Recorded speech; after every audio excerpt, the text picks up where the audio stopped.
So it's the 30th of July. I'm just about to do my weekly inspection on the two hives. Two things I'm really looking for this week. Firstly, I'm looking in the traditional hive to see whether or not I've actually got any of the honey capped over, which obviously means it's ready to be extracted. It's a bit touch and go on that, but it's exciting to have a look anyway. And secondly, probably more importantly, the serious side of beekeeping. About 3.5 miles that way, towards where Gatwick Airport is, there's been an outbreak of European foul brood. Now, it's not the serious American foul brood where literally you have to dig a hole and burn your hives completely, but it's serious enough to be concerned about it. So I've got to have a look in there, see if I can see any shriveled up larvae, and obviously just not looking well. But I'm pretty sure I won't have any.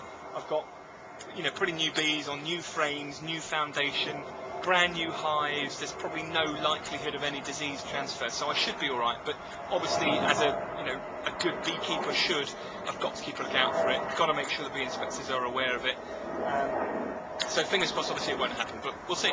So here are my bees on my frame. I don't know if you can pick up, but right there.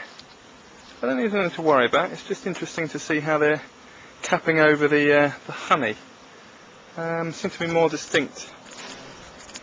Oops, sorry. There you are. See those three there? Yeah, they're not really capped. Interesting difference between some of them, but there you go.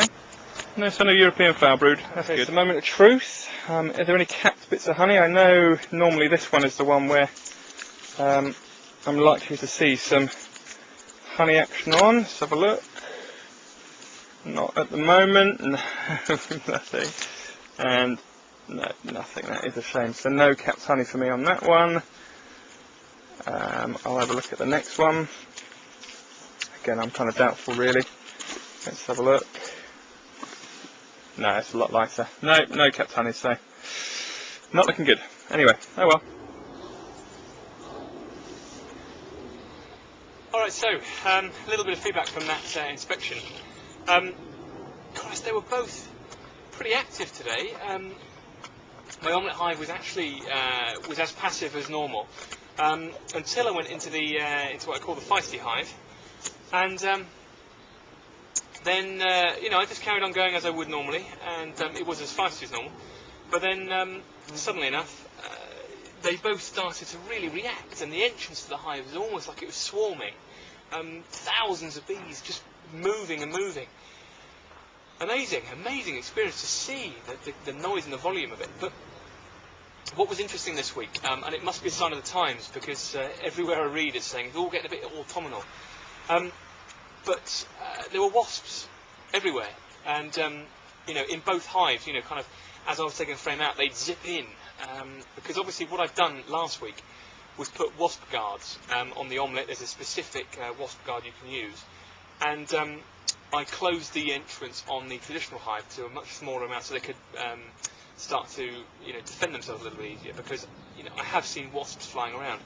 But really telling today, seeing these wasps just flying, literally it was like watching Star Wars, and the enemies would zip into the little gullies in the spaceships. It really was quite interesting, and you get really quite annoyed at them. Just even their flight pattern, they just hover there, and then they just seize the moment and they go. Really interesting to see their kind of movements within that hive. But I mean, apart from that, I didn't see the queen in the traditional hive for the second week in a row, but I saw eggs going in there, but she's definitely not laying a lot now, which is another interesting thing. And I think part of the reason why I'm not getting any stored honey, because if she's not laying an egg, they're preparing for autumn and winter, and they're building stores within the brood. Yeah, successful all round, and very interesting inspection this week. Pretty good. Really pleased. Have a good week, everyone. Cheers.